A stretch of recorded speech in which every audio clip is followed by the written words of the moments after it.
सतगुरुदेव की जय। बंदी छोड़ सतगुरु रामपाल जी भगवान की जय हो। सत साहिब भाई और बहनों, परमपिता परमात्मा सारी सृष्टि के रचनहार, कुल मालिक, असंख्य ब्रह्मांडों के स्वामी, तीनों लोकों में प्रवेश करके सबका भरण पोषण करने वाले अकाल मूर्त सौद स्वरूपी राम पूज्य गुरुदेव संत श्रोमणी सतगुरु रामपाल जी भगवान के पावन श्री चरण कमलों में हम सभी सत्सेवक भाई बहनों का कोटि कोटि सादर दंडवत प्रणाम। कल दिनांक 15 मई को राजस्थान के अलवर के मालाखेड़ा में सात संगति थी। कल परमात्मा ने दास को भी मौका दिया सात संगति में जाने का। तो जयपुर से हम 3-4 भगत भाई बहन अलवर के मालाखेड़ा की सात संगति में थे। रात को तकरीबन 10:30-11 बजे हम मालाखेड़ा पहुंचे। परमात्मा जी ने बहुत ही अच्छी सात संगति करवाई। सुबह के 5 बजे तक परमात्मा जी की ज्ञान चर्चा होती रही।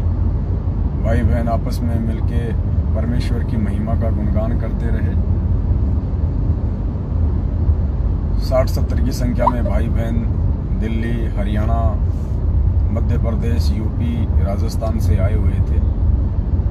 और मालाखेड़ा की सात संगति की वीडियो आप जी दास का जो ये पेज है फेसबुक पेज है, पवन दास इज लाइव, आप उस पेज पे जाके और मालाखेड़ा सात संगति के 3-4 घंटे का वीडियो आप जी देख सकते हैं। 2-3 पार्ट में है। तो जो भाई बहन जुड़ते जा रहे हैं, एक बार वीडियो को जरूर शेयर कर दें। और अभी हम मालाखेड़ा से निकले हैं जयपुर के लिए। 1.5-2 घंटे हमको लगेंगे जयपुर जाने में। तब तक परमात्मा छोटी सी सात संगति करवा दें। वीडियो को आप सभी भाई बहन शेयर करें।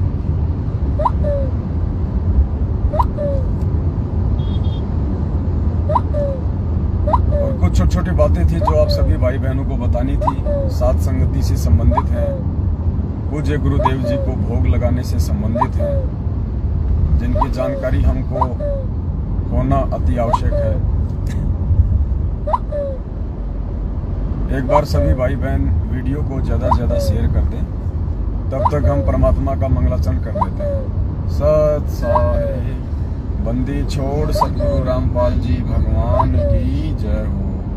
गरीब नमो नमो शतपुरुष को नमस्कार गुरु की नहीं सुर नर संतों सर्वसदी नहीं। सतगुरु साहिब संत सब दंडोतम प्रणाम। आगे पीछे मध्य हुए तिनको जाकुर नराकार निर्विषम काल जाल भंजन निर्लेपम निज निर्गुणा अकल सुन सोहम सुरति समापतम सकल समाना नीरतल उजल हिरंबर वार पार नहीं मत तम जो सुमरे सिद्ध होई। गणनायक गणताना करो अनुग्रह सोई। पारस पद परवाना आदि गणेश मना। गणनायक देवन देवा चरण कमल लोलाऊं। आदि अंत कर सेवा ब्रह्म शक्ति संगीत वृद्धि सिद्धि दाता सोई। अविगत गुण है अतीतम सतपुरुष निर्मोही। जगदम्बा जगदीश मंगल रूप मुरारी। तन मन अर्पण शीशम भक्ति मुक्ति भंडारी। सुर नर मुनि जन ब्रह्मा विष्णु महेशा शेष शेष मुख पूजे आदि गणेश। इंद्र कुबेर सरीखा वरुण धर्म राजा। सुमरत जीवन जीका मन इच्छा फल पावे। 33 कोटि अधारा ध्यान सहस 88। उधर बहु जल पारा कटे यम की फांसी।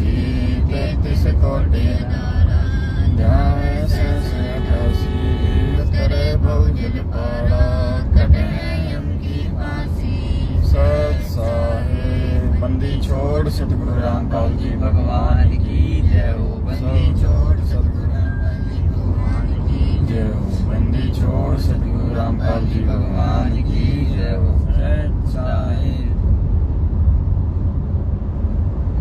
जो भी भाई बहन जुड़ रहे हैं एक बार वीडियो को शेयर कर दें।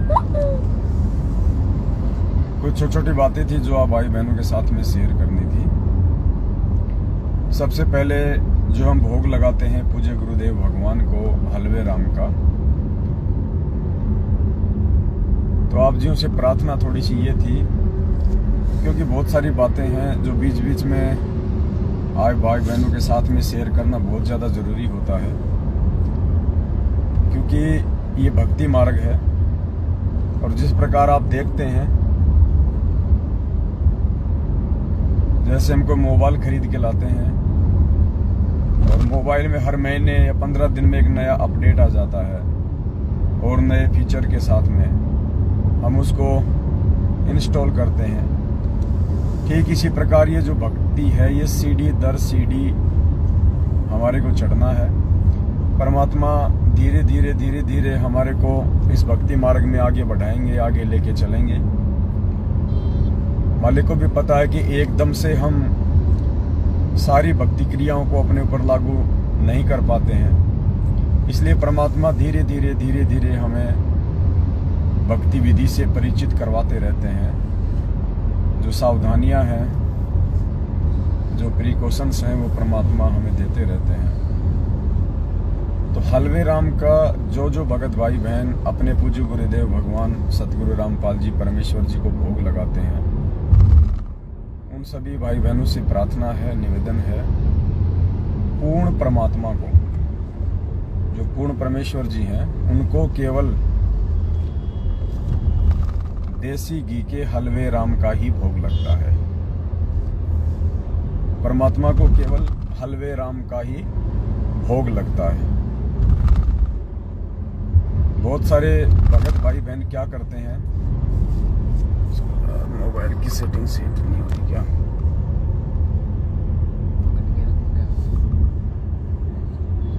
पकड़ गया।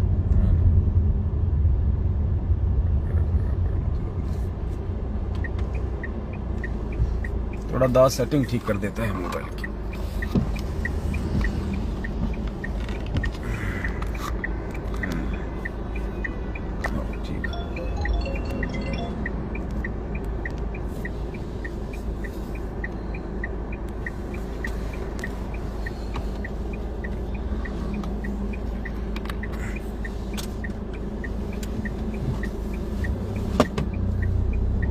बहुत सारे भगत भाई बहन क्या करते हैं कि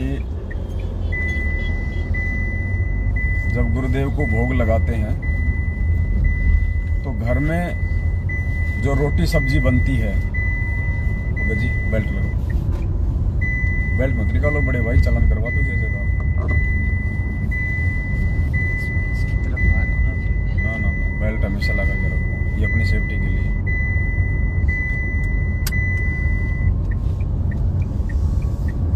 घर पे जब हम परमात्मा जी को भोग लगाते हैं,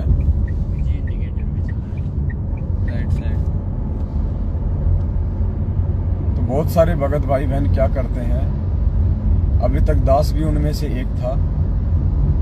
हम जैसे घर पे भंडारा बनाते हैं, सब्जी रोटी, उसका भी हम पूज्य गुरुदेव जी को भोग लगाते हैं भोग की आरती के साथ।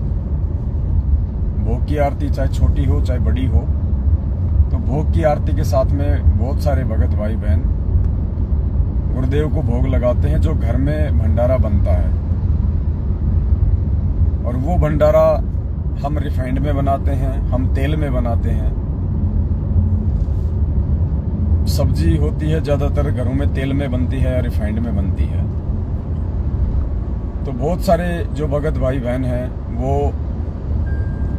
उस रिफाइंड या तेल से बनी हुई सब्जी का गुरुदेव को भोग की आरती के साथ भोग लगाते हैं,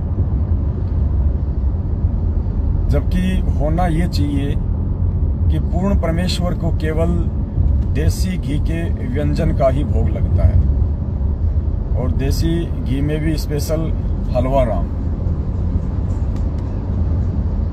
तो यदि भोग की आरती के साथ हम गुरुदेव को भोग लगाएं तो केवल हलवे राम का ही भोग लगाए हैं। जैसे बहुत सारे भगत भाई बहन रोजाना अपने घरों पे थोड़ा सा हलवाराम बना लेते हैं, 1-2 चम्मच, और रोज पूज्य गुरुदेव जी को सुबह सुबह भोग की छोटी आरती के साथ में भोग लगाते हैं। बहुत अच्छी बात है।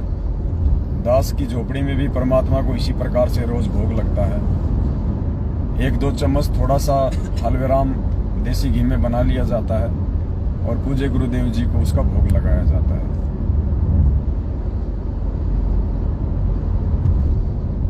ये जो विधि है ये तो बिल्कुल सही है, ये सत्य है। अब हमने क्या नहीं करना है, हमने सावधानी क्या रखनी है। हम जो भंडारा बनाते हैं अपने घर पे, भंडारे में जैसे सब्जी बन गई, और सब्जी यदि तेल में बनी हुई है या रिफाइंड में बनी हुई है, तो हमने उस भंडारे का पूज्य गुरुदेव जी को भोग की आरती के साथ भोग नहीं लगाना है। आप अंदेव की आरती के साथ में भोग लगा सकते हैं। जो अंदेव की छोटी और बड़ी आरती आती है, हमारे पास जो भक्ति बोध है परमात्मा जी की दी हुई, जिसमें 3 समय की आरती है, उसमें अंदेव की छोटी आरती है। आरती अंदेव तुम्हारी जासे काया पले हमारी, रोटी आदि रोटी अंत, रोटी ही को गावे संत, रोटी मध्य से सबसाद, रोटी देवा अगम अगाध। ये बड़ी है छोटी है? बड़ी वाली है क्या? छोटी वाली कौन सी परमात्मा की? हाँ, छोटी वाली जो आरती है अंदेव की, गरीब सुख देना दुख मेटना, ताजा राखे तन, सुर 33 खुश किए, नमस्कार तोए अन, अंजल साहिब रूप है, सुदिया तृष्णा जाए, चारों युग परवान है, आत्म भोग लगाए, जो अपने सु और कह एक पीड़ पिछान, भुखिया भोजन देत है पहुँचेंगे परवान, अनदेव तू अलख दयालम, तेरे पलड़े तुले न लालम, अनदेव तू जगमग ज्योति, तेरे पलड़े तुले न मोती, वैरागर किस काम ने आवे, अनदेव तू सम्मन भावे, वैरागर है पत्थर भारी, अनदेव तू आप मुरारी, खुदिया तृष्णा मेटे पीड़ा, तेरे पलड़े तुले न हीरा, दास गरीब ये अन्न की महिमा, 3 लोक में जाकर। ये अनदेव की छोटी आरती है जो परमात्मा ने हमें रोज करने के लिए दी है। भक्ति बोध में संध्या आरती के बाद लिखी हुई है। तो जब भी हम अपने घर पे रिफाइंड में भंडारा बनाते हैं या तेल में भंडारा बनाते हैं, तो पुण्यात्माओं, वो जो भंडारा है वो हमने पूज्य गुरुदेव जी को भोग की आरती के साथ नहीं लगाना है। भोग की आरती के साथ केवल देसी घी का ही भोग लगेगा परमात्मा को।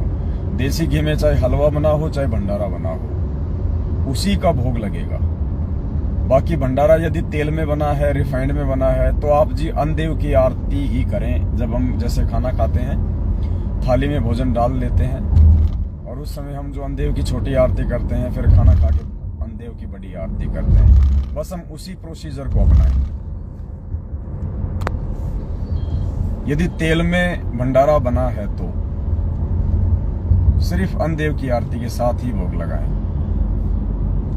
बाकी हलवाराम यदि आप बनाते हैं, अब वो आपकी आर्थिक स्थिति और आपके समय के ऊपर है कि आप रोज सुबह सुबह परमात्मा को छोटी भोग की आरती के साथ हलवाराम का भोग लगाते हैं, या सप्ताह में लगाते हैं, या महीने में लगाते हैं, या 15 दिन में लगाते हैं। वो आपकी अपनी व्यवस्था के ऊपर है। तो यदि आप देसी घी का कोई भंडारा बनाते हैं या हलवा बनाते हैं, तो केवल उसी को आप भोग की छोटी या बड़ी आरती के साथ सतगुरुदेव जी को भोग लगाएं। अगर आप भंडारा तेल में बना रहे हैं तो आप गुरुदेव को भोग की आरती के साथ भोग ना लगाएं। ये एक विशेष सावधानी है, सभी भाई बहनों ने थोड़ा ध्यान रखना है।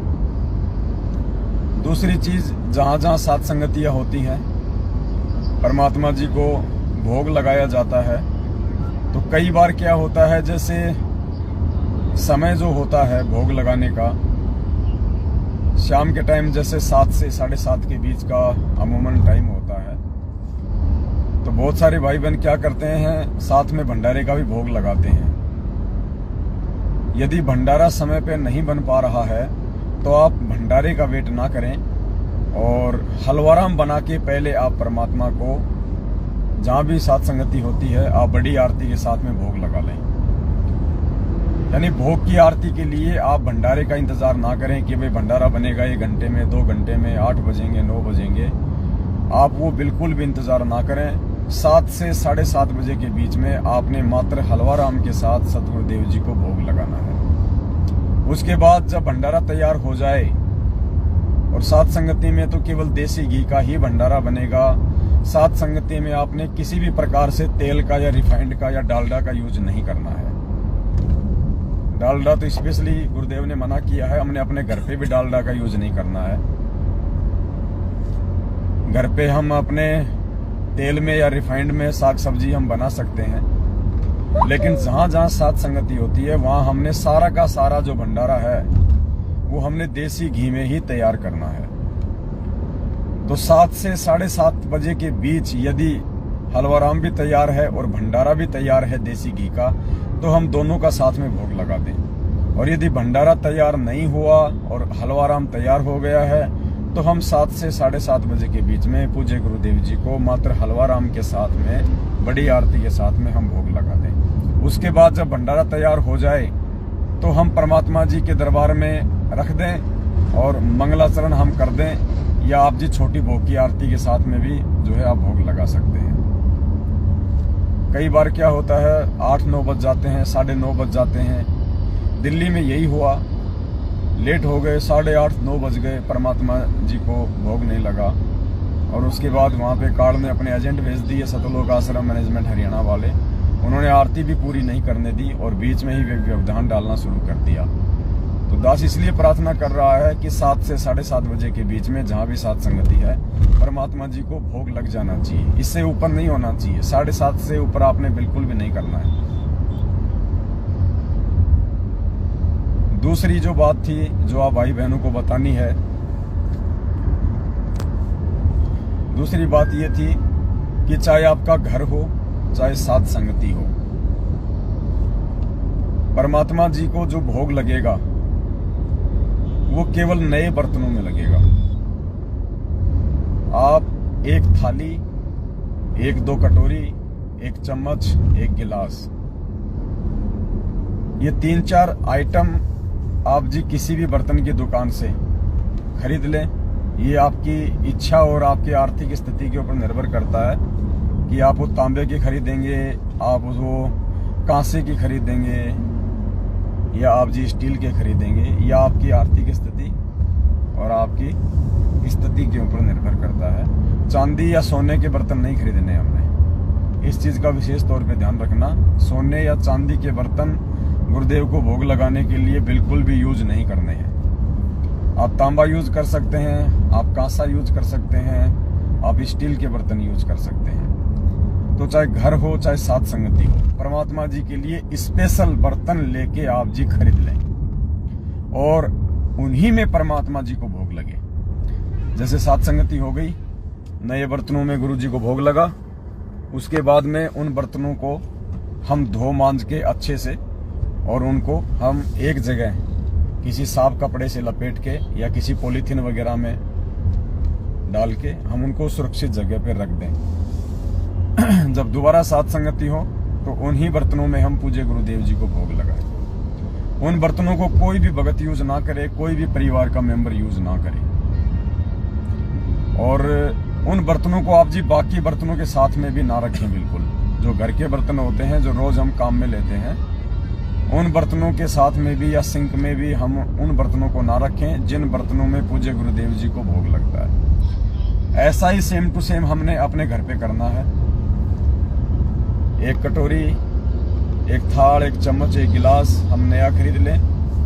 और चाहे आप रोज भोग लगाते हैं, चाहे महीने में लगाते हैं, चाहे 15 दिन में, चाहे सप्ताह में, उन नए बर्तनों में ही परमात्मा जी को भोग लगेगा। उसके बाद तुरंत उनको धो मांज के और वापस किसी साफ कपड़े में लपेट के या सुरक्षित जगह पे रख दें। बाकी जो घर के बर्तन हैं उनके साथ उन बर्तनों को भूलकर भी ना रखें। वो स्पेशल बर्तन रखें आप परमात्मा जी के भोग के लिए। क्या वो जो भोग प्रसाद लगाते हैं ना, हाँ, उसी थाली में है ना, उसमें से करते हैं ना, हाँ, फिर थोड़ा थोड़ा देते हैं। हाँ, तो दूसरी थाली में डाल के वैसे करके दें। उसी में ना, उस वाली थाली में जो परमात्मा को भोग लगाते हैं। दूसरी सावधानी ये थी कि जिन नए बर्तनों में आप परमात्मा जी को भोग लगाएंगे और जब आपने वो भोग बाकी भक्तों को वितरित करना है, बाकी भक्तों को बांटना है, तो आप जी उस भोग प्रसाद को या उस हलवे को या उस भंडारे को आप जी किसी दूसरी थाली में डाल लें और उस थाली में आप उसको मिक्स कर लें और फिर अन्य भक्तों को आप जी देवें।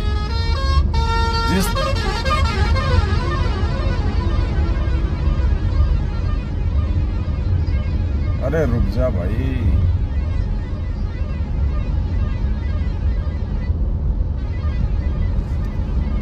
जिस थाली में हम पूज्य गुरुदेव जी को भोग लगाते हैं उस थाली में उस भंडारे को या हलवे को मिक्स करके हम बाकी भक्तों में वितरित ना करें और ना ही हम खाएं, ना ही हम उस थाली में वो भोग प्रसाद खाएं।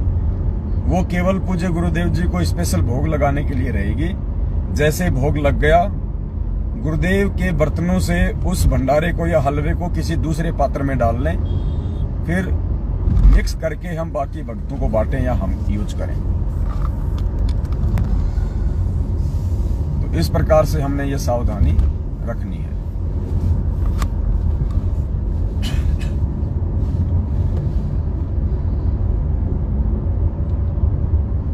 और क्या था भगत जी? माता बहनों का अलग बैठना। तीसरी चीज, हम साथ संगति में जाते हैं तो साथ संगति में जाने का मतलब होता है हम अपने आप को हर बार निर्मल करें, उज्जवल करें,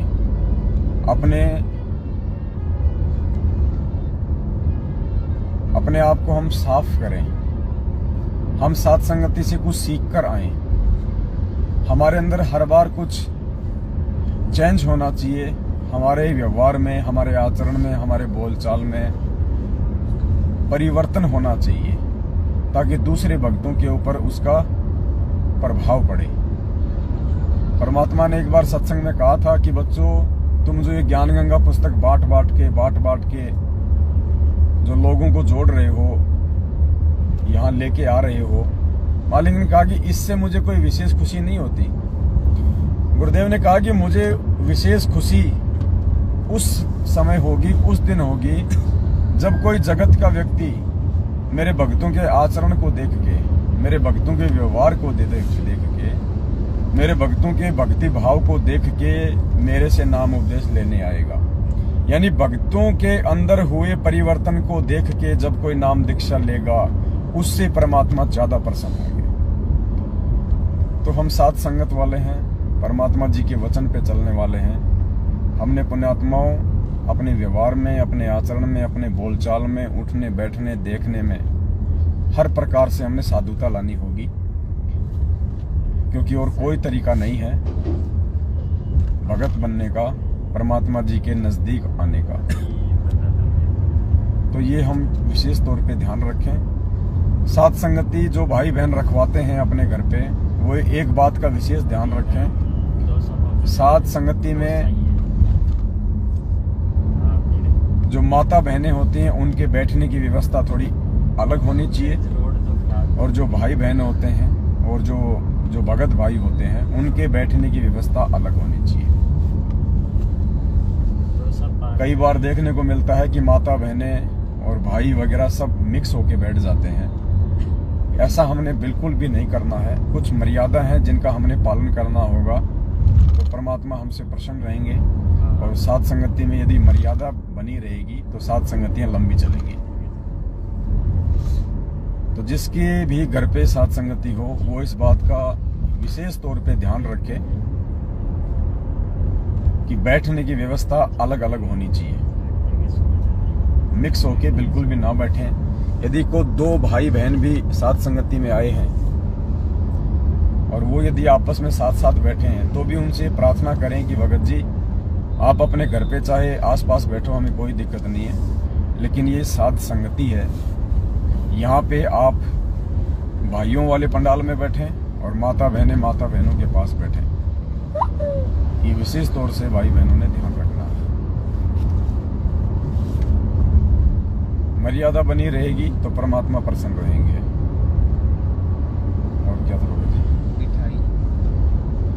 चौथी चीज जो हमने विशेष तौर पे ध्यान रखनी है, साध संगति में हम जो पूज्य गुरुदेव जी को भोग लगाते हैं, हम बाजार से कोई भी मिठाई वगैरह ना लेके आए। देखो, आज से पहले दास भी बाजार से मिठाई लेके आ रहा था, आज से पहले और भाई बहन भी मिठाई वगैरह लेके आ रहे थे और गुरुदेव को भोग लगाते थे। लेकिन जैसे मोबाइल हर महीने या 20 दिन में अपडेट होता रहता है, उसी प्रकार से परमात्मा भी जब हमारा ज्ञान योग खुलता हुआ चला जाता है, परमात्मा सद्बुद्धि देके हमारे को सोचने समझने की शक्ति देते हैं और धीरे धीरे परमात्मा हमें नई नई भक्ति मार्ग की क्रियाओं से और विधियों से परिचित करवाते रहते हैं। तो साध संगति हो चाहे आपका घर हो, हमने मार्केट से किसी भी प्रकार का आइटम सिवाय फल फ्रूट के गुरुदेव को भोग के लिए नहीं खरीदना है। चाहे बाजार में कोई कितनी ही फेमस दुकान क्यों ना हो, चाहे वो कितनी ही अच्छी देसी घी की मिठाई क्यों ना बनाता हो, चाहे उसका स्टाफ कितना ही साफ सुथरा क्यों ना हो, हमने बाजार से बनी हुई मिठाइयाँ पूज्य गुरुदेव जी को साध संगति में या अपने घर पे भोग नहीं लगानी है। यदि आप अपने घर पे बना सकते हैं तो आप जी पूज्य गुरुदेव जी को भोग लगाइए, अन्यथा मार्केट से खरीद के हमने बिल्कुल भी गुरुदेव भगवान को मिठाइयों का भोग नहीं लगाना है। कारण क्या है? बहुत सारे रीजन हैं। परमात्मा ने सत्संगों में सारी बातें साफ की हुई है और हमने गुरुदेव के सत्संगों को आधार बना के ही संभल के चलना होगा। पुण्यात्माओं, चाहे कितनी अच्छी दुकान क्यों ना हो, चाहे कितना ही अच्छे देसी घी में मिठाई क्यों ना बनाई हो, चाहे कितने ही साफ सुथरे तरीके से क्यों ना बनाई हो, लेकिन एक चीज हमको ध्यान रखनी चाहिए कि वो मिठाई बनाने वाले अनुपदेशी हैं। और अनुपदेशी के ऊपर परमात्मा ने 3 लोक का भार बताया। भले हम पैसा दे के मिठाई ला रहे हैं, अच्छी दुकान देख के मिठाई ला रहे हैं, देसी घी से बनी हुई मिठाई ला रहे हैं, लेकिन वो जो मिठाई बनाने वाला है उसके विचार तो शुद्ध नहीं हो सकते, उसके विचार हमारे अनुरूप नहीं हो सकते, उसके विचार हमारे अनुकूल नहीं बल्कि हमारे प्रतिकूल ही होंगे।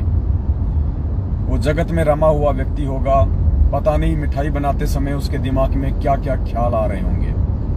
अगर मिठाई बनाते समय उसके दिमाग में कोई काम वासना का बातचीत चल रही है, मिठाई बनाते समय उसके दिमाग में कोई लड़ाई झगड़े की बात चल रही है, मिठाई बनाते समय उसके दिमाग में कोई डर या भय की बात चल रही है, मिठाई बनाते समय उसके दिमाग में कोई लोभ लालच या स्वार्थ की बात चल रही है। पुण्यात्माओं, परमात्मा कहते हैं जैसा खावे अन्न वैसा होवे मन और जैसा पीवे पानी वैसी होवे वाणी। वो विचार ना चाहते हुए भी आप और हम भगत भाई बहनों के अंदर प्रवेश होंगे हमें वो प्रभावित करेंगे ही करेंगे। इसका उदाहरण परमात्मा ने अपने सत्संगों में दिया कि एक समय 2 साधु थे। वो अपनी एक शिष्या के घर पे रात्रि भोज के लिए गए। रात को वहीं रात्रि विश्राम करना था। तो गुरुदेव ने बताया कि वो दोनों जो साधु थे वो वहां चले गए रात्रि विश्राम के लिए, और वो जो बहन थी उन्होंने भंडारा वगैरह गुरुदेव के लिए बनाया, उनको खिलाया। उनमें से जो एक साधु था उसको रात को बहुत भयंकर भयंकर सपने आने लगे, जैसे उसकी बेटी मर गई या उसकी बेटी को मारने का प्रयास किया जा रहा है, रो रहे हैं, इस प्रकार से। सुबह उठते ही उसने अपने साथी से कहा कि भाई रात को भंडारा किसने बनाया था? मेरे को तो ऐसे ऐसे सपने आए कि जैसे मेरी बेटी मर गई है,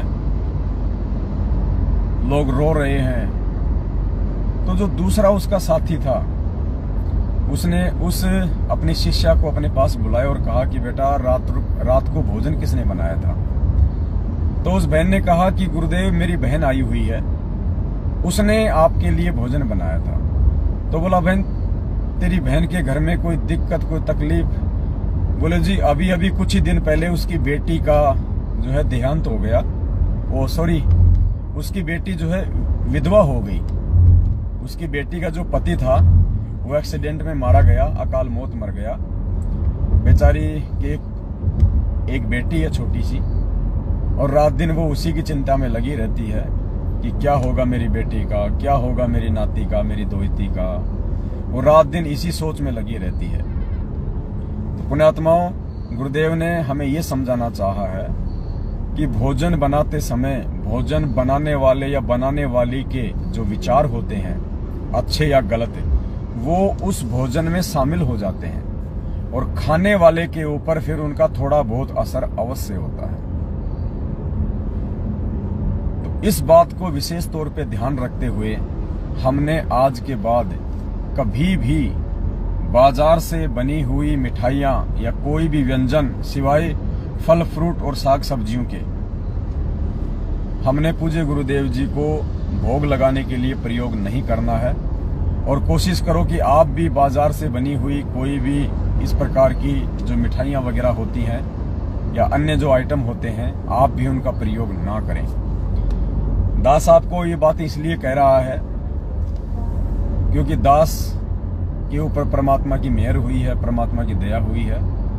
दास ने एक तो जितने भी प्रकार की जो एक कोल्ड ड्रिंक है, चाहे ड्यू हो, फेंटा हो, माजा हो, कोका कोला हो, लिम्का हो, यानी जितने भी प्रकार की जो एक कोल्ड ड्रिंक है, माजा हो, फ्रूटी हो, पिज हो, जितनी भी प्रकार की कोल्ड ड्रिंक जो आपको बंद बोतल में मिलती हैं, दास ने उन सब का यूज करना छोड़ दिया है। दास ने अपने पूज्य गुरुदेव सदगुरु रामपाल जी भगवान के चरणों की सौगंध खाई है। दास ने इस शपथ ली है कि हे परमपिता परमात्मा, आप जी दास को हिम्मत देना, दास को शक्ति देना परमात्मा, और दास आज के बाद में किसी भी प्रकार की कोल्ड ड्रिंक का जो कि मार्केट में बिजनेस के लिए बेची जाती हैं, जो 6-6 महीने तक खराब नहीं होती हैं, जिनको कोल्ड स्टोरेज में रखा जाता है, दास आज के बाद उन चीजों का यूज नहीं करेगा। क्योंकि उन चीजों का यूज करने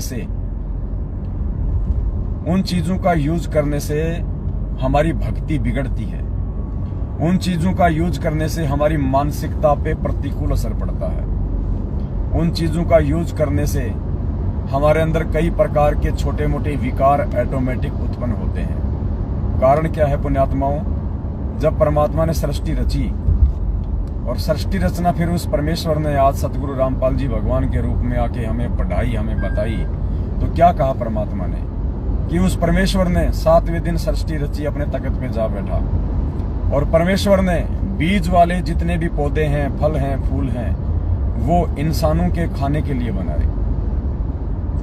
गुरुजी ने ये नहीं कहा कि परमात्मा ने कोल्ड ड्रिंक बनाई, परमात्मा ने बर्फी बनाई या परमात्मा ने समोसे कचौड़ी बनाई। ये काल भगवान ने हमारे अंदर विकार उत्पन्न करने के लिए इन सब चीजों को बाद में बनवाया। परमात्मा ने हमारे को खाने के जो आदेश दिए हैं वो बीज वाले फल, फूल, अन्न, ये परमेश्वर के द्वारा दिए गए हैं। और उस अन्न का दुरुपयोग करके, उन फल फ्रूट का दुरुपयोग करके लोगों ने उनके अंदर केमिकल वगैरह डाल के, ताकि वो लंबे समय तक स्थिर रहें, वो बने रहें, अपने व्यापार के लिए मार्केट में कोल्ड ड्रिंक बना के पेश कर दिया। अन्य प्रकार के सैकड़ों आइटम बना के पेश कर दिए। पुण्यात्माओं, हम सेव खाते हैं, सेव को हमने पेड़ से तोड़ा और जब तक वो खराब नहीं होता है 3, 4, 5 दिन तक हम उसको यूज करते हैं। वो परमेश्वर का दिया हुआ एक अन्न है। यदि कोई भी फल फ्रूट या साग सब्जी हम खाएंगे तो वो सजीव है, और वो सजीव वस्तु जो परमेश्वर ने हमें खाने के लिए दी है, उसको यदि हम खाएंगे तो हमारे अंदर एक पॉजिटिव एनर्जी पैदा होगी। वो पॉजिटिव एनर्जी हमारे शरीर को भी स्वस्थ रखेगी, हमारे विचारों को भी स्वस्थ रखेगी, हमारे मन को भी स्वस्थ रखेगी, हमारी मानसिकता को भी स्वस्थ रखेगी। और परमेश्वर के द्वारा दिए गए उस अन्न, उस फल का फिर अपने व्यापार के लिए लोगों ने माजा बना दिया, लोगों ने स्लाइस बना दी, जो सेब एक बार पेड़ से टूटने के बाद यदि हम प्राकृतिक तरीके से देखें तो वो 8-10 दिन से ज्यादा सेफ नहीं रह सकता। 8-10 दिन के बाद में वो खाने के लायक नहीं रहेगा। लेकिन लोगों ने अपने व्यापार के लिए उन्हीं फल फ्रूटों को मिक्स करके, उनको मार के, उनके अंदर अन्य प्रकार के घातक केमिकल वगैरह डाल के और बाजार में आप और हमारे सामने पेश कर दिया। वो 6-6 महीने खराब नहीं होते, 1-1 साल तक वो माजा खराब नहीं होती, वो कोका कोला खराब नहीं होती। तो पुण्यात्माओं, सोचिए हम क्या खा रहे हैं, हम क्या पी रहे हैं। वो चीज हमारे शरीर पे, हमारी मानसिकता पे, हमारे विचारों पे उल्टा असर डालेगी। वो केमिकल जब हमारे शरीर में जाएगा, इस मानव बॉडी में जाएगा, तो पुण्यात्माओं क्या होगा फिर। इसीलिए हम लोग ये सतभक्ति लेने के बाद भी इतने जल्दी विकार मुक्त नहीं हो रहे हैं। इसका रीजन यही है, परमेश्वर ने हमारे को अनाज दिया, अनाज की चपाती बनाने के लिए दिया। आज हमने उस अनाज का क्या कर दिया? लोगों ने उसका बर्गर बना दिया, लोगों ने उसका पिज्जा बना दिया, लोगों ने उसके चाउमीन बना दी, लोगों ने उसकी समोसे बना दिए, लोगों ने उसकी कचौड़ी बना दी, यानी उसको मार दिया। उस सजीव वस्तु को लोगों ने निर्जीव बना दिया। अब वो कचौड़ी, वो समोसा, वो तला हुआ, वो फ्राई किया हुआ,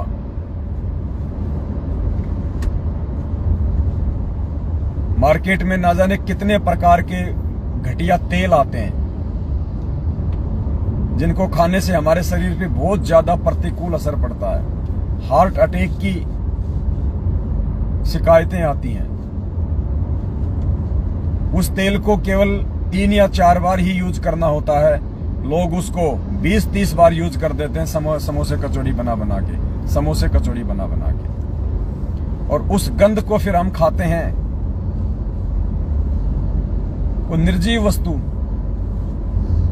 वो हमारे अंदर नेगेटिविटी पैदा करेगी, हमारी मानसिकता को खराब कर देगी, हमारे अंदर रजोगुण का प्रभाव तेजी से बढ़ेगा, हमारे अंदर तमोगुण का प्रभाव तेजी से बढ़ेगा उन चीजों को खाने से।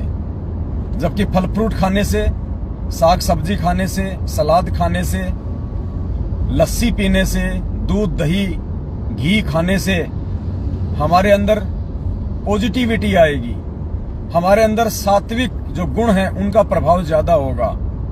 और उसी अनाज का दुरुपयोग करके लोग उसने समोसे बना दिए, कचौड़ियां बना दी, कोल्ड ड्रिंक बना दी, बियर बना दी, अन्य प्रकार के घातक पेय पदार्थ बना दिए, खाद्य पदार्थ बना दिए, उसको मार दिया, मशीनों में उसको ग्राइंड कर दिया और अन्य चीजें उसमें मिला दी, एसेंस मिला दिए खुशबू के लिए, अन्य प्रकार के केमिकल बना दिए लंबे समय तक स्टोरेज करने के लिए। और इन चीजों का जब हम प्रयोग करेंगे पुण्यात्माओं, क्या असर होगा, इन चीजों को हमने समझना पड़ेगा। जिस प्रकार पूज्य गुरुदेव जी ने हमारे को शराब पीने के लिए मना किया है, हमारे को बियर पीने के लिए मना किया, क्यों मना किया पुण्यात्माओं? वो भी तो एक ड्रिंक है, शराब भी तो एक ड्रिंक है, बियर भी तो एक ड्रिंक है, बियर भी तो अनाज से बनती है, शराब भी तो फल फ्रूट से बनती है। परमेश्वर ने हमारे को फल फ्रूट खाने से तो मना नहीं किया, शराब पीने से क्यों मना किया, बियर पीने से क्यों मना किया? जो शराब और बियर होती है वो अंगूर से भी बनती है, सेब से भी बनती है, जौ से भी बनती है, गेहूं से बनती है। वो परमात्मा ने क्यों मना किया? क्योंकि परमेश्वर ने जो फल फ्रूट, जो अन्न हमको, जो जीवित वस्तु, जो पॉजिटिविटी पैदा करने वाली वस्तुएं जो हमारे को खाने के लिए दी थी, काल प्रेरणा से इस प्राणी ने अपने व्यापार के लिए, अपने धंधे के लिए लालचवश वशीभूत होके उन चीजों को निर्जीव बना डाला, शराब बना दी, कोल्ड ड्रिंक बना दी, पिज्जा बना दिया, बर्गर बना दिया, चाउमीन बना दिया, सैकड़ों प्रकार के पेय पदार्थ और खाद्य पदार्थ बना दिए, ऐसी ऐसी सॉस बना दी। आप टमाटर को तोड़ने के बाद, टमाटर को खेत से तोड़ने के बाद, पेड़ से तोड़ने के बाद आप टमाटर को ज्यादा से ज्यादा 3 या 4 दिन के अंदर अंदर यूज कर सकते हैं, उसके बाद वो खराब हो जाएगा। लोगों ने सॉस बना दी, केचप बना दिए, 6-6 महीने वो टमाटर की चटनी खराब नहीं होती। पुण्यात्माओं, विचार करो उसमें क्या ऐसा केमिकल है जो 6 महीने तक उसको खराब नहीं होने देता।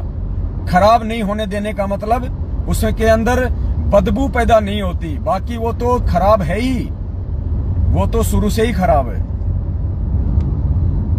लेकिन उसके अंदर बदबू नहीं आती। और 6 महीने बाद हम उस टमाटर की चटनी को खा रहे हैं। पुण्यात्माओं, हम जहर खा रहे हैं, हम पॉइजन खा रहे हैं।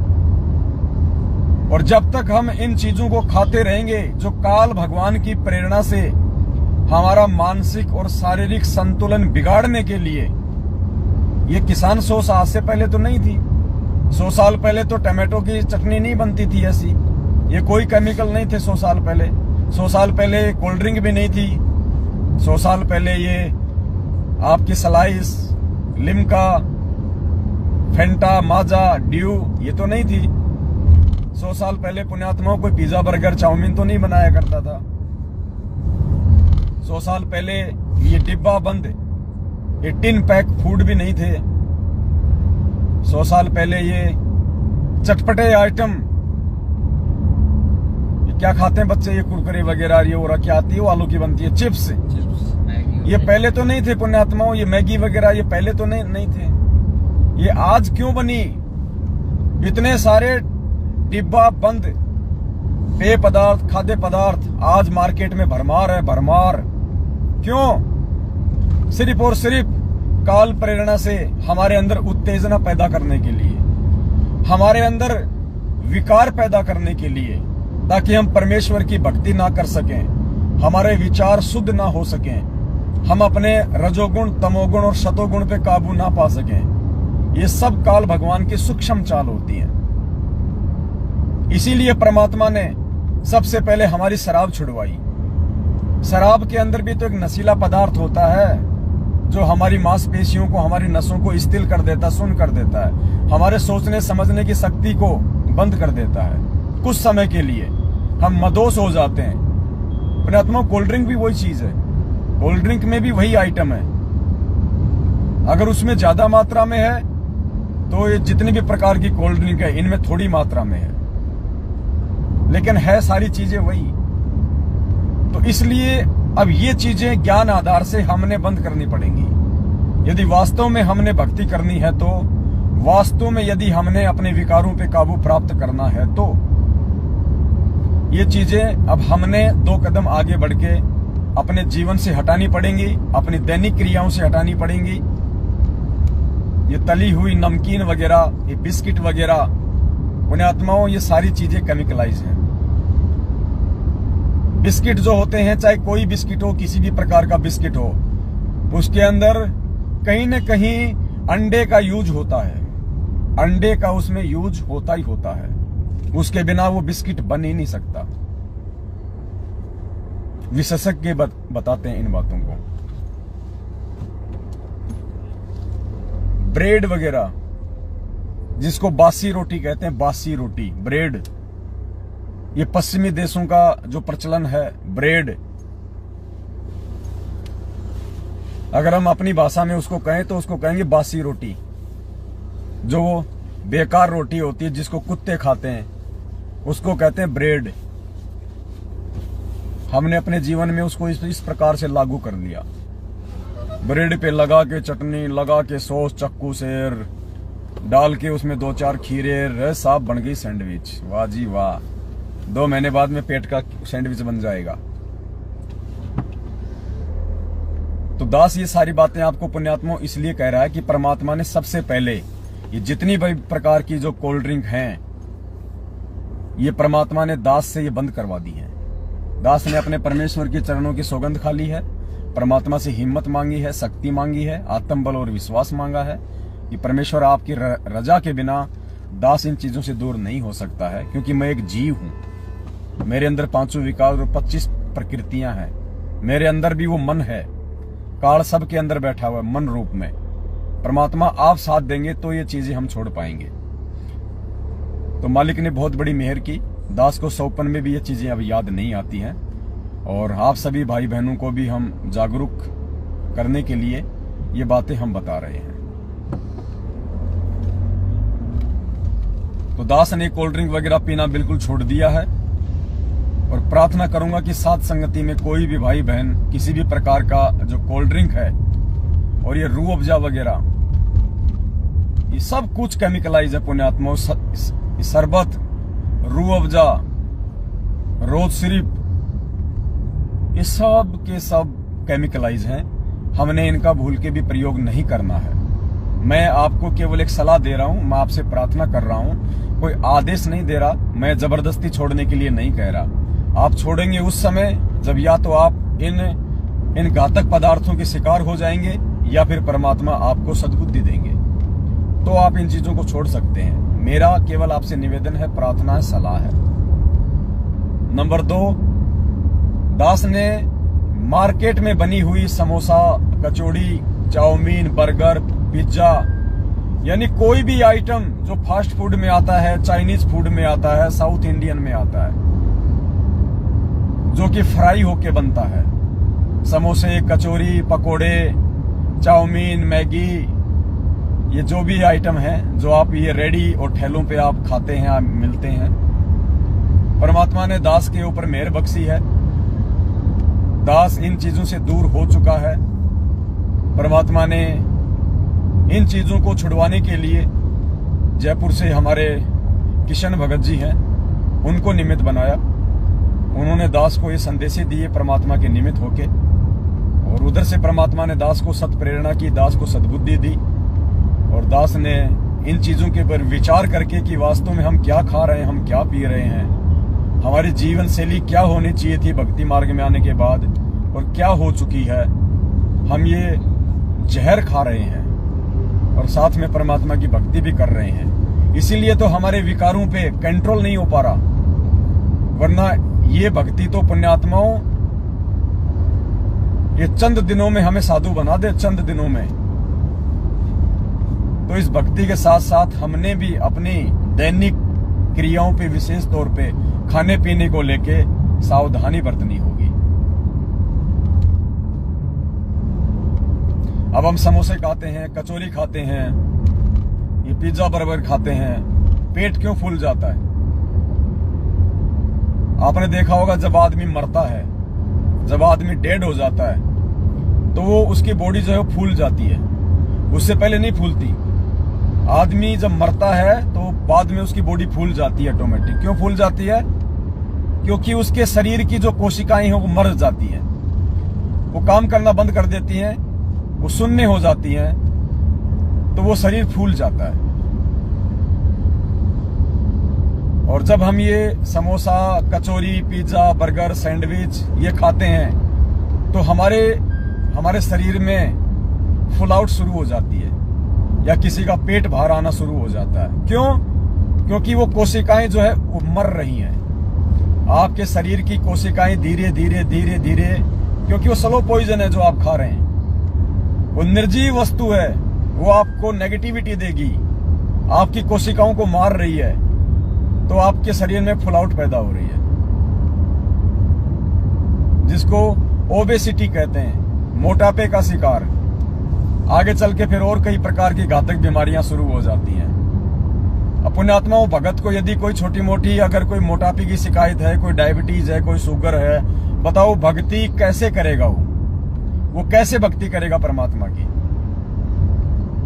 एक तरफ उसको बीमारी दिक्कत देगी, दूसरी तरफ वो भक्ति करेगा, तो वो भक्ति नहीं कर पाएगा, उसको परेशानी रहेगी। तो हमने यदि इस परमेश्वर के मार्ग पे अपने मानसिक संतुलन के साथ में और शारीरिक संतुलन के साथ में भक्ति करनी है, अपने विकारों को धीरे धीरे शांत करना है, तो भक्ति के साथ साथ हमने अपने खाने पीने पर भी विशेष तौर से ध्यान देना पड़ेगा। आप कहीं सफर में जा रहे हैं, आप ट्रेन में जा रहे हैं, आपने ट्रेन में खाना ऑर्डर कर दिया, आप भगत हैं, आप नॉनवेज नहीं खाते हैं, आपने बहुत सोच समझ के अपनी सूझबूझ काम में लेके आपने ट्रेन में ऑर्डर दे दिया, लिखवा दिया वेटर को, वेंडर को कि भाई साहब 2 प्लेट वेज बिरयानी ले आना, एक मेरी और एक मेरी भक्तमती की, 2 प्लेट वेज बिरयानी। अब पुण्यात्मा आपने तो वेज का ऑर्डर दे दिया, अब उधर चावल हो गए खत्म, वेज बिरयानी खत्म। अब ट्रेन में क्या है, जो पेंट्री होती है वहां क्या होता है आप सबको अच्छे से पता है। चावल में से अंडे निकाले, पहले तो वो डब्बे में जा रहा था, अंडा बिरयानी, अंडा बिरयानी, अंडा बिरयानी, एग बिरयानी, एग बिरयानी। किसी ने नहीं ली तो जाके उसने रख दी पेंट्री में वापस। आपने ऑर्डर दिया भाई साहब वेज बिरयानी लेके आना, अब वेज बिरयानी भाई साहब कहां से लाएगा? अंडा बिरयानी बिक नहीं रही तो वो उसको बर्बाद तो उसको होने नहीं देगा, तो वो क्या करेगा? उसमें से अंडे अंडे बाहर निकाल देगा और उसको पैकिंग करके आपको दे देगा भगत जी को कि लो भगत जी वेज बिरयानी। भगत जी बन गए पंडित। पुण्यात्माओं, काल ऐसे ठगता है। बाहर लिखा हुआ है शुद्ध वैष्णव ढाबा, पंडित जी का शुद्ध वैष्णव ढाबा। एक बार खाओगे तो बार बार आओगे। अब आपको तो लिख दिया पंडित जी ने शुद्ध वैष्णव ढाबा, और पंडित जी लगा के पौआ और मुर्गे की टांग खा रहा अंदर रसोई में, आप थोड़ी देख रहे हैं। बहुत सोच समझ के पुण्यात्माओं, इसीलिए गुरुजी कहते हैं कि भाई जो अनुपदेशी होता है उसका तो हम अन्न भी नहीं खाते। गुरुदेव ने एक सत्संग में कहा कि जो हमारा नाम उपदेशी नहीं होता ना, हम उसके घर का पानी भी नहीं पीते, क्योंकि उसके ऊपर तो 3 लोक का भार होता है, 3 लोक का भार। भगत को ज्यादा लंबी यात्रा करनी नहीं होती है। अगर 1 दिन की यात्रा है, 24 घंटे की यात्रा है, अपने घर से अपना खाना बना के ले जाओ। कोई ऐसे आइटम बना लो जो 2 या 3 दिन तक जो खराब नहीं होते हैं। पानी की अपनी बोतल लो, या फिर भी आपको अगर कुछ खाना पीना पड़ जाए तो आप जी आम, केला, संतरा, सेब ज्यादातर रेलवे स्टेशन पे मिलते हैं, बस स्टैंड पे मिलते हैं, आप उनका प्रयोग करो। आप उन सजीव वस्तुओं का प्रयोग करो जो भक्ति मार्ग में हमें सहायता दें, हमारे अंदर पॉजिटिविटी बढ़ाएं, हमारे अंदर सात्विक जो गुण हैं उनको बढ़ाएं। आपने ट्रेन में ऑर्डर दे दिया भाई साहब 1 प्लेट पनीर पकोड़ा लेके आना, वेज पकोड़ा। ठीक है भाई साहब, ऑर्डर हो गया आपका। अब पेंट्री में कौन देख रहा है भाई जी? जिस तेल में मछली पकोड़ा बनाया जा रहा है, फिश पकोड़ा, मछली काट के उस तेल में बेसन लगा के और वहां पे फिश पकोड़ा बन रहा है। मछली पकोड़ा बोलते हैं क्या?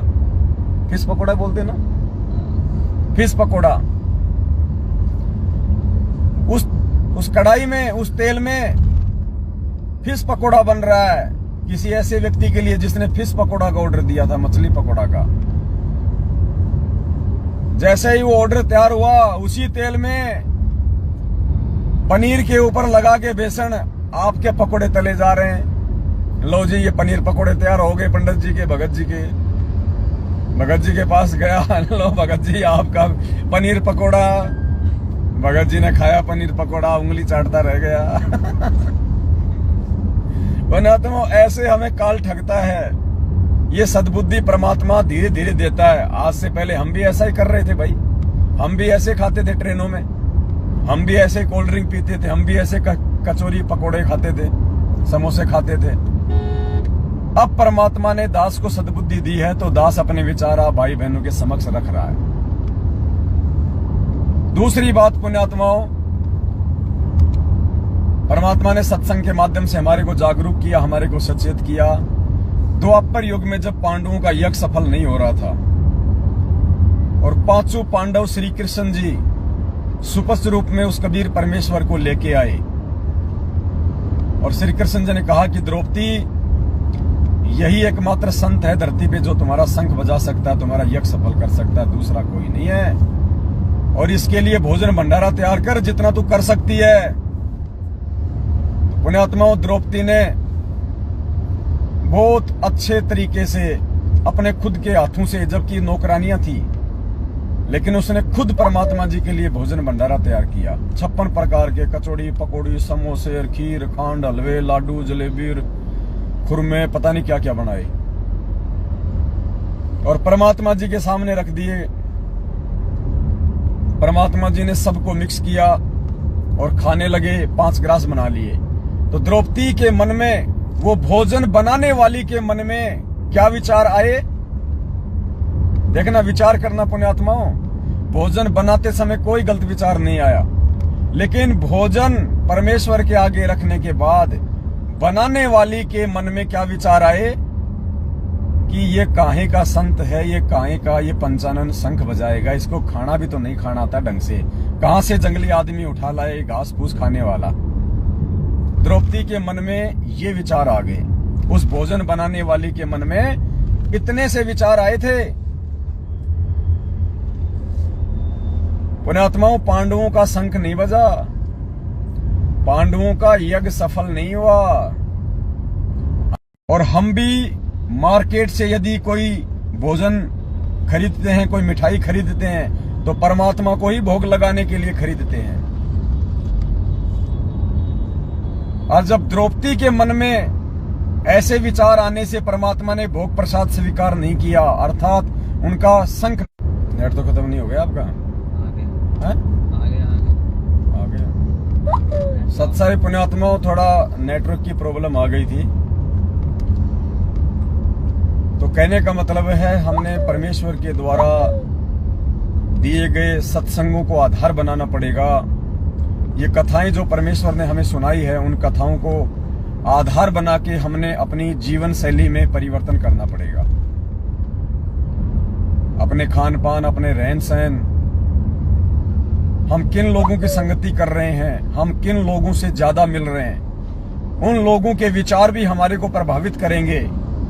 यदि हम अच्छे लोगों की संगति कर रहे हैं, अपने ही भगत भाई बहनों की संगति कर रहे हैं, और भगत भाई बहनों की भी उनकी जो मर्यादा में है, जो गुरुदेव को भगवान मानते हैं, परमात्मा मानते हैं, तो हमारे विचार भी उनके जैसे ही बनेंगे, भक्ति में सहायक होंगे। और यदि हम जगत वालों की संगति करते हैं, अनुपदेशी व्यक्ति की संगत करते हैं, तो पुण्यात्माओं, उसके विचार हमारे को प्रभावित करेंगे, उसके विचार हमारे अंदर कुप्रेरणा पैदा करेंगे, उसके विचार हमारे अंदर विकार पैदा करेंगे। और परमात्मा कहते हैं कि आज नहीं तो कल, कभी न कभी आपके अंदर, आपके मन में भक्ति और भगवान के प्रति कोई न कोई विक्षेप आ ही सकता है। इसलिए परमात्मा ने अपनी वाणी में भी कहा कि दुनिया से ती दोस्ती और पड़े भजन में भंग, एका एक ही राम से के साधु के संग। कि दुनिया वालों के पास, अनुपदेशी व्यक्ति के पास बैठने से भी पाप लगता है, क्योंकि वो तो वही बातें करेगा। मेरा छोरा वो कर रहा है, मेरी बेटी वो कर रही है, वो इंजीनियर बन गया, वो 1 लाख रुपए महीने की तनख्वाह ले रहा है, उसने बड़ी गाड़ी ले ली, उसने कोठी बना ली। उसके तो वही विचार, वो तो वही सारी बातें सारा दिन वो करेगा। तो पुण्यात्मा, उसके विचार हमको भी प्रभावित करेंगे, और आज नहीं तो कल, कल नहीं तो परसों, कभी न कभी हम उसके विचारों से प्रभावित होंगे, क्योंकि ये काल का लोक है। यहाँ पे चारों तरफ रजगुण, तमोगुण, सतोगुण फैला हुआ है। परमात्मा हमें 50 साल समझाएगा, और कोई भी बाहरी व्यक्ति हमें 5 मिनट में अपने विचारों से प्रभावित कर देगा। यानी यदि हम 5 दिन परमात्मा का सत्संग सुनेंगे, तो हम गुरुदेव के सत्संगों से इतने प्रभावित नहीं होंगे जितने कि 5 मिनट किसी अनुपदेशी व्यक्ति की रजोगुण, तमोगुण, सतोगुण युक्त बातों से हम प्रभावित हो जाएंगे। तो इसका एक ही तरीका बताया परमात्मा ने कि ऐसे व्यक्ति के पास हमें बैठना ही नहीं चाहिए, हमें उनसे अपनी दोस्ती ही समाप्त कर देनी चाहिए। यदि आपकी ऐसे किसी व्यक्ति से दोस्ती है, भाईचारा ज्यादा है, तो आपने धीरे धीरे उसको कम कर देना चाहिए। या तो अपने उस मित्र को, अपने रिश्तेदार को परमात्मा से जोड़ दो, अन्यथा अपनी मित्रता उससे तोड़ दो, वरना एक दिन आपकी भक्ति मार्ग में वो बाधा बन के खड़ा हो जाएगा। वो मित्रता आपकी शत्रु बन जाएगी, परमात्मा की भक्ति में बाधक बन जाएगी। इसलिए गुरुजी कहते हैं अगर बैठो तो अपने भगत भाइयों के साथ बैठो, अपने भगत भाई बहनों से चर्चा करो, या परमात्मा के नाम पे लगे रहो, कोई सत्संग सुन लो, कोई शब्द सुन लो। ये तरीका बताया परमात्मा ने भक्ति पे जीवित रहने के लिए। तो पुण्यात्माओं, ये सात संगतियां परमात्मा इसीलिए रखवा रहे हैं कि हम सतगुरु रामपाल जी भगवान के हिसार जेल से बाहर आने तक हम लोग भक्ति मार्ग पे जीवित रह सकें। इसीलिए परमात्मा ये सात संगतियां रखवा रहे हैं। वरना सतलोक आश्रम मैनेजमेंट हरियाणा के पीछे लगी हुई लाखों की संख्या में संगत का क्या हाल हो रहा है। कोई भी गुरु मर्यादा में नहीं है, सबकी मर्यादा खंडित करवा रखी है, सबकी मर्यादा। किसी से राजनीति करवा के, किसी को आरक्षणों में बैठा के, किसी से ज्योति पाठ और दान का पैसा लेके, कुपात्र लोगों को देके, जाट आरक्षण में देके, आनंदपाल सिंह जो गैंगस्टर था उसकी सीबीआई जांच में देके, दे दान करवा के, रक्त दान करवा के, अन्य बहुत प्रकार से रैली धरनों का समर्थन करवा के, उन जगत वालों का जिनसे हमारा कोई लेन देन नहीं, परमात्मा के वचन को तोड़वाया। क्योंकि आपने ऐसे व्यक्तियों की संगत कर ली जिनसे हमारा मन नहीं मिला। परमात्मा कहते हैं कबीरा तहां जाइए रह संतन की प्रीत, इष्ट मिले और मन मिले, मिले सकल रस रीत। गुरुजी कहते हैं कि यदि आप भगत हो, आपने नाम उपदेश ले रखा है, तो आपने ऐसे लोगों की संगति करनी चाहिए, आपने ऐसे लोगों के बीच में रहना चाहिए, बैठना उठना चाहिए जिनके साथ आपके विचार, आपका मन, आपकी भक्ति क्रिया मेल खाती हो। कबीरा तहां जाइए रह संतन की प्रीत, यानी आप कहीं भी जाओ, देश में विदेश में कहीं भी, परमात्मा कहते हैं साधु के संपर्क में रहो, अच्छे भक्तों के संपर्क में रहो, उनसे प्रीति बना के रखो, उनसे प्यार प्रेम बना के रखो। कबीरा तहां जाइए रह संतन की प्रीत। कौन से साधु संतों से? इष्ट मिले और मन मिले, मिले सकल रस रीत। उस भगत भाई से आपका इष्ट मेल खाना चाहिए, यानी आप जिसको इष्ट मान के पूजा कर रहे हैं वो भी वैसे ही विचारों वाला होना चाहिए। जैसे हम सात संगत वाले सतगुरु रामपाल जी भगवान को अपना इष्ट मान के हम उनकी पूजा करते हैं, उनको भोग लगाते हैं। तो यदि आप ऐसे किसी भगत भाई के संपर्क में रहेंगे, उसके पास उठेंगे बैठेंगे, तो ही आप भक्ति पे जीवित रह पाएंगे, तो ही आपके विचार शुद्ध रह पाएंगे। वरना देख लो, एक ही गुरु के शिष्य हैं, सतसेवक और सतलोक आश्रम मैनेजमेंट। आज हमारा इष्ट भी मेल नहीं खा रहा, हम दोनों का इष्ट भी अलग अलग है।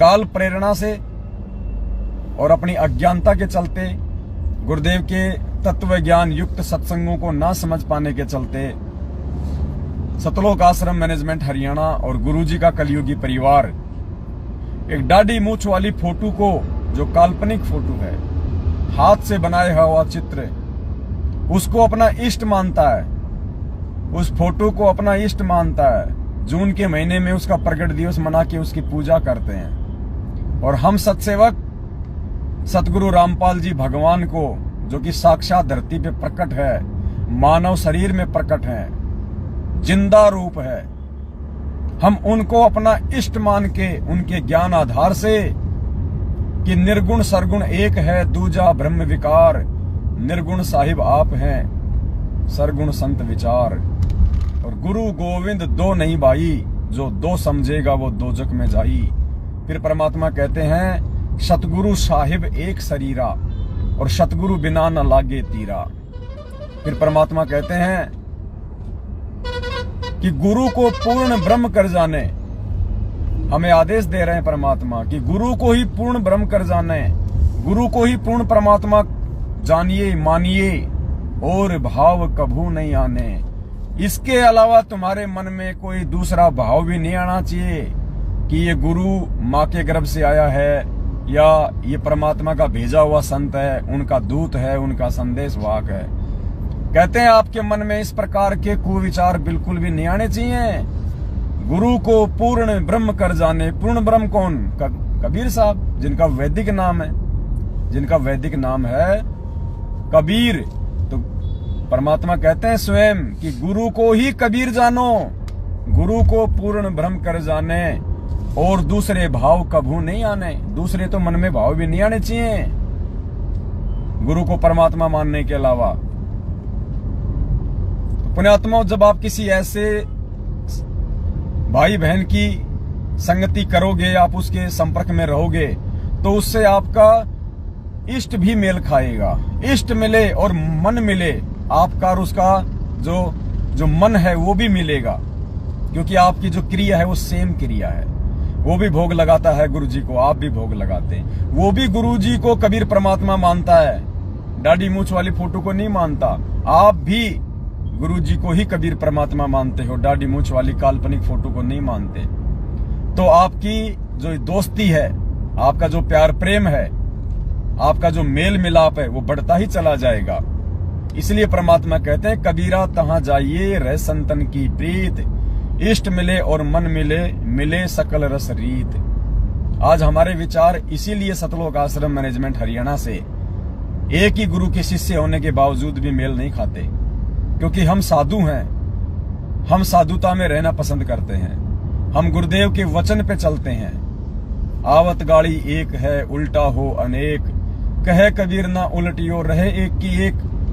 हम गुरुदेव के इस वचन पे चलते हुए पिछले 7.5 साल से सतलोक आश्रम मैनेजमेंट हरियाणा और गुरुदेव के कलयुगी परिवार वालों की गालियां खा रहे हैं, उनकी मार खा रहे हैं, उनके कुवचन सहन कर रहे हैं, उनकी धमकियां खा रहे हैं। हमने उल्टा कभी भी उनको गाली नहीं दी, कभी भी मारने की मन में सोची भी नहीं, क्योंकि हम गुरु वचन पे चल रहे हैं।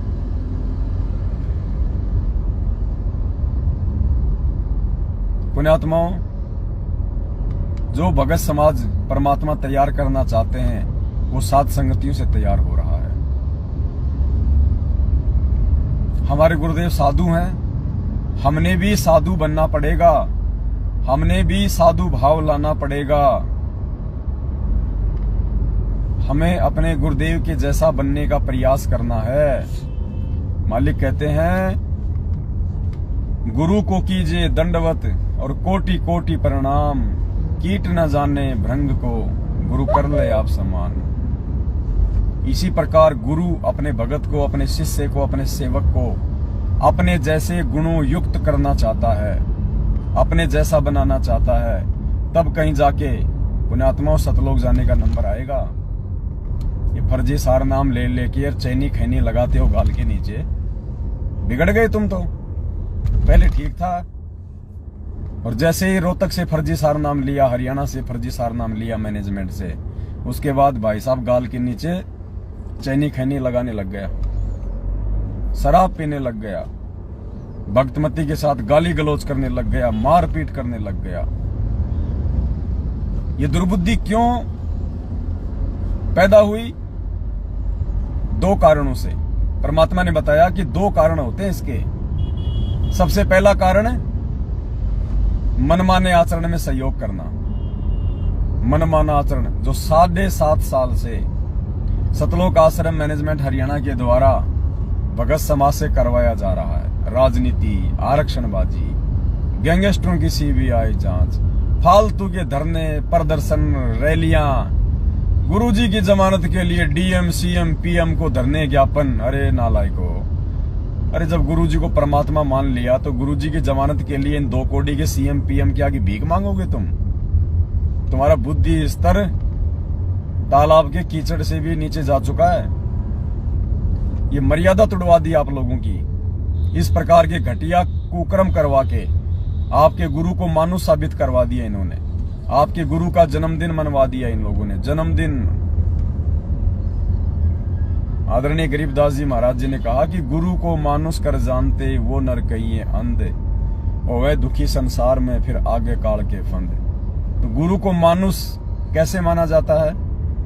गुरु का जन्मदिन मनाना, यानी जन्मदिन उसका मनाया जाता है जो मां से जन्म लेता है, जो जेल में लिपट के आता है, जो गंदगी में लिपट के आता है, जो 84 लाख योनियों का जो प्राणी होता है, उसको कहते हैं जीव, मनुष्य, मानव। तो गरीबदास जी कहते हैं गुरु मानुष कर जानते, यानी अपने जैसा माँ के गर्भ से जेर में लिपट के आया हुआ मानोगे, अपने जैसा जीव मानोगे, अपने जैसा प्राणी मानोगे। तो कहते हैं गुरु मानुष कर जानते, वो नर कहिए अंध। अरे वो इंसान, वो भगत तो अंधे हैं, अंधे। और वह दुखी संसार में, वो यहां भी दुखी रहेंगे जब तक जिएंगे तब तक। आज मैनेजमेंट दुखी है, मैनेजमेंट के पीछे लगी हुई संगत महा दुखी है। अकाल मौत हो रही है, सारनामी भक्तों के घरों से अकाल मौत, अर्थियां उठ रही हैं, घर घर में लड़ाई झगड़े, कुविचार, दुर्बुद्धि। इससे ज्यादा दुर्गति और क्या होगी, इससे ज्यादा दुखी और क्या होंगे ये लोग। तो कहते हैं होए दुखी संसार में, फिर आ गए यम के फंद। फिर कहते हैं कबीरा तेनर अंध हैं, जो गुरु को कहते और, यानी जो अपने गुरु जी को और समझते हैं। और यानी ये तो संदेश वाहक है, ये तो परमात्मा का भेजा हुआ है। गुरु को कहते और, यानी परमात्मा के अलावा जो अपने गुरु को और संज्ञा देते हैं। तो कहते हैं कबीरा तेनर अंध हैं, जो गुरु को कहते और।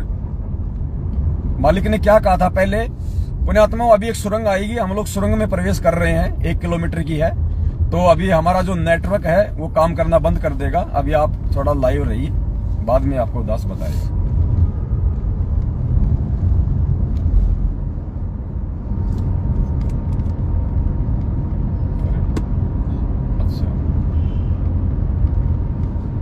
ये जयपुर में है, ये सुरंग है पुण्यात्माओं, पहाड़ के अंदर से बनाई हुई है, आगरा रोड पे।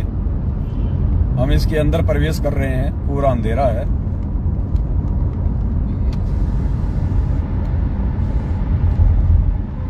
नेटवर्क हो सकता है यहाँ पे जाएगा।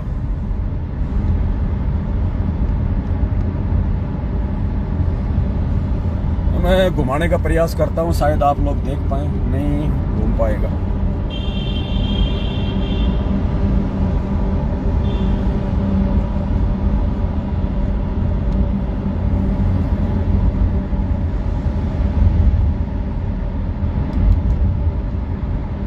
अभी थोड़ा चल रहे हैं हम सुरंग में। भगत जी बंद करो ना, क्या कर रहे हो? अरे यार ये गंदगी आ रही है, भगत जी क्या कर रहे हो आप? अरे यार ये मत किया कर राहुल, हमें ये मत करिए। अगर कितना पॉल्यूशन है पता है?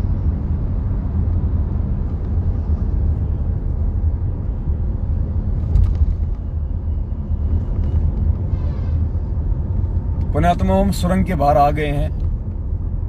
परमात्मा के आशीर्वाद से नेटवर्क नहीं कटा हमारा। तो क्या कहा आदरणीय गरीबदास जी महाराज जी ने कि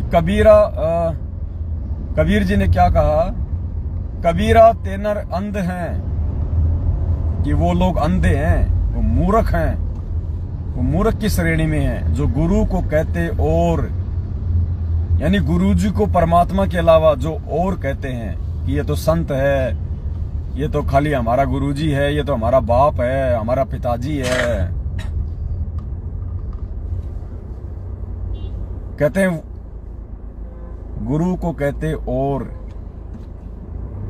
परमात्मा के अलावा यदि तुम गुरु को और कोई संज्ञा देते हो और परमात्मा नहीं मानते, यदि आप परमात्मा मानते हैं, फिर आप चाहे उन्हें बाप कहिए, आप उन्हें अपना गुरु कहिए, आप उन्हें महापुरुष कहिए, परमात्मा कहिए, जगत गुरु कहिए, कोई दिक्कत नहीं।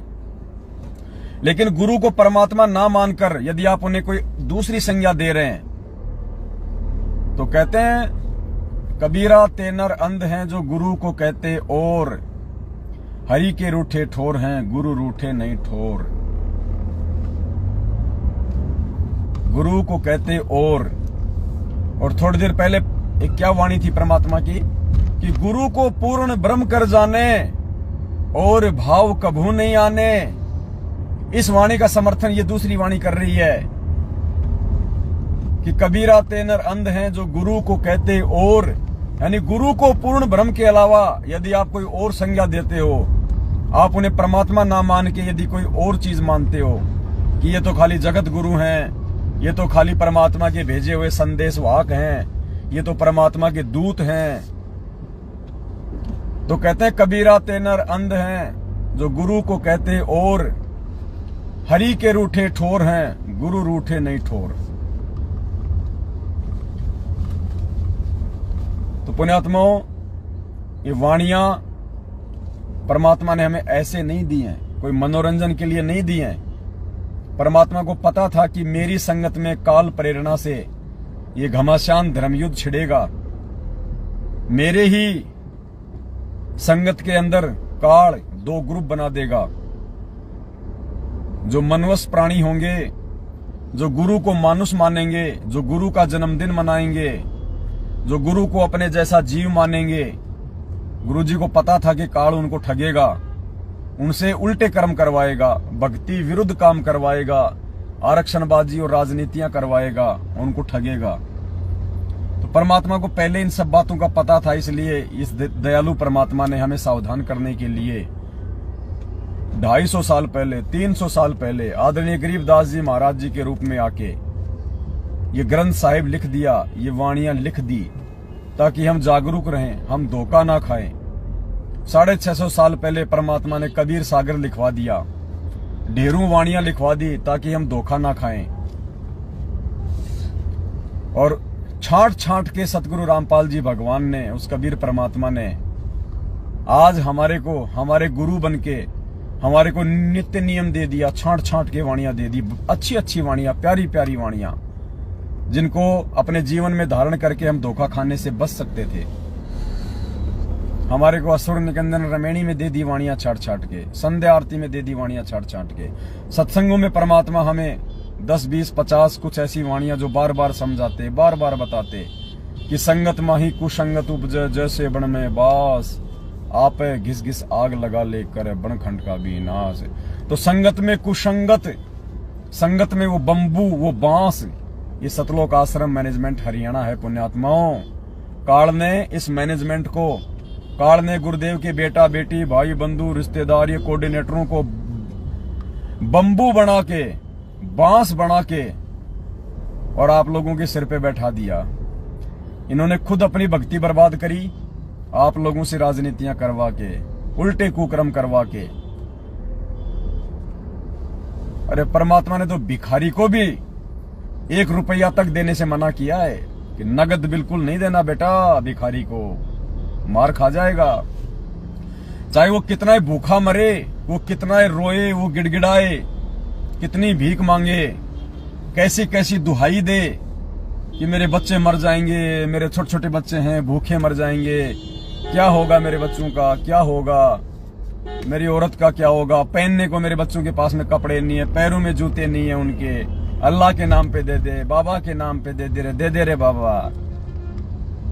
वो रोएगा, कैसे कैसे भेक बनाएगा, नकली दवाई लगा के हाथ पैरों पे वो पट्टी कर लेगा कि बाबा रे एक्सीडेंट हो गया था, खून निकल रहा है रे बाबा, दे दे रे बाबा, दवाई करनी है रे बाबा, 4 दिन से भूखा हूं रे बाबा। तो गुरुदेव ने बताया कि बेटा ये फालतू की दया नहीं दिखानी,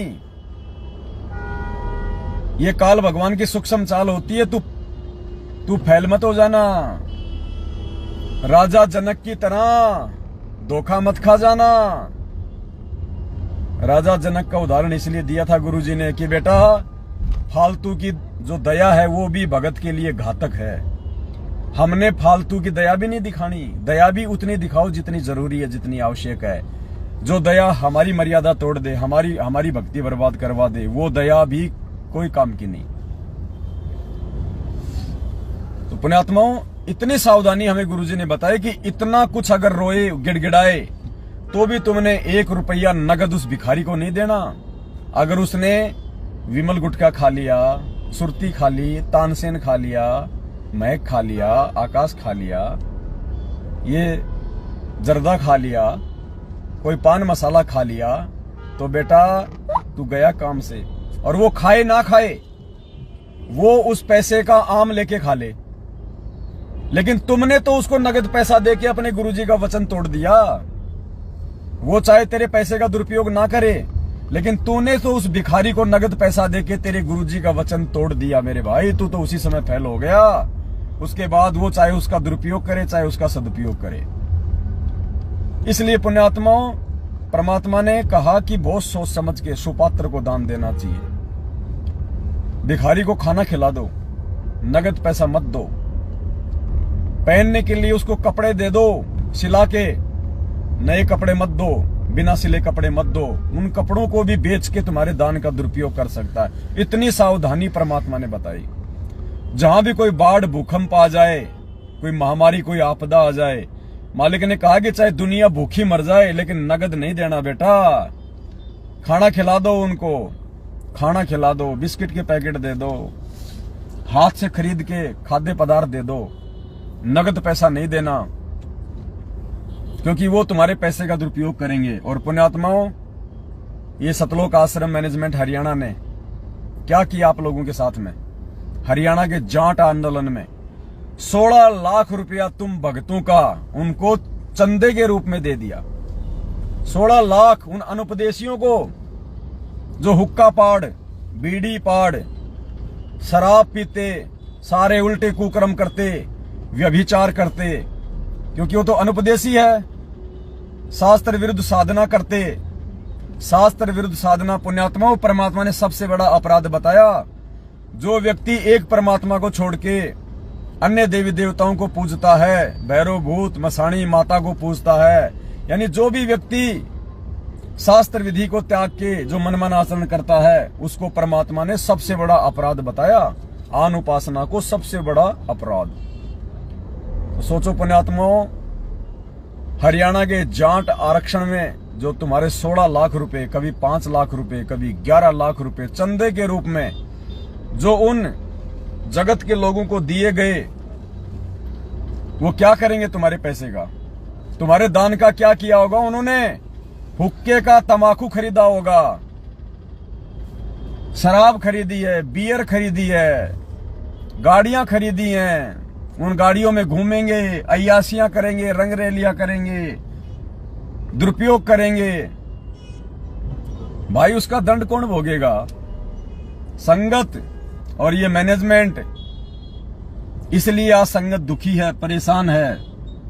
जो काटे तुम लोगों ने गुरु वचन को तोड़ के, और इन कुपात्र सतलोक आश्रम मैनेजमेंट हरियाणा को ज्योति पाठ दान का पैसा देके उस दान का दुरुपयोग करवाने के लिए जो तुमने आंख बंद करके इन कुपात्रों को, इन गुरु गद्दारों को, बरवाला कांड के दोषियों को जो तुमने दान दक्षिणा दी, ज्योति पाठ का पैसा दिया, आज वो पैसा उन कुपात्रों को देने के कारण तुम्हारे जीवन में कांटे बन के उभर रहा है।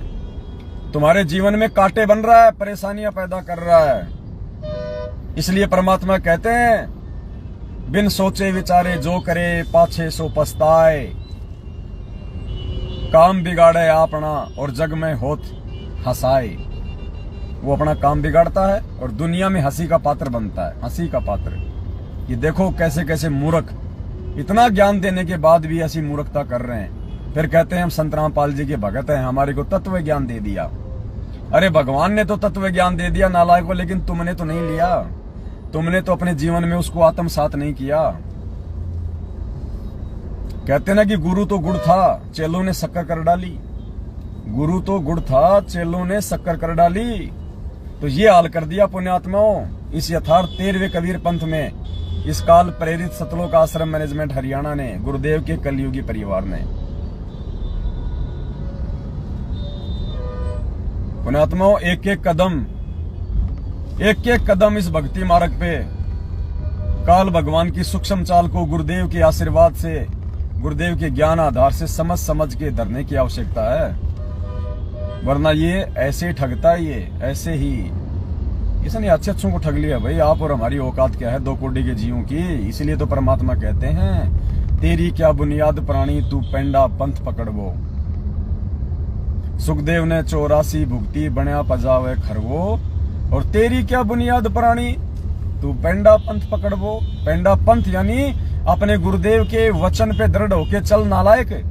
किसी दूसरे की बातों में मत चल, देखा देखी में मत चल, भेड़ चाल में अपना जीवन बर्बाद ना कर। ये देखा देखी का मार्ग नहीं है, ये भीड़ का मार्ग नहीं है कि मैनेजमेंट के पास भीड़ ज्यादा है तो वो सही है और सत्सेवकों के पास में भीड़ कम है तो वो थोड़ा है। अरे ऐसे तो राधा स्वामी पंथ में ज्यादा भगत हैं, ऐसे तो जय गुरुदेव पंथ में ज्यादा लोग हैं। धन धन सतगुरु में लाखों करोड़ों लोग हैं, और संत रामपाल जी के भगत तो उनकी तुलना में मुट्ठी भर भी नहीं है, मुट्ठी भर भी। तो क्या संत रामपाल जी का पंथ गलत पंथ हो गया? क्या संत रामपाल जी का पथ सही पंथ नहीं हुआ? अरे वो बंद किया भगत जी, हीट हो गई।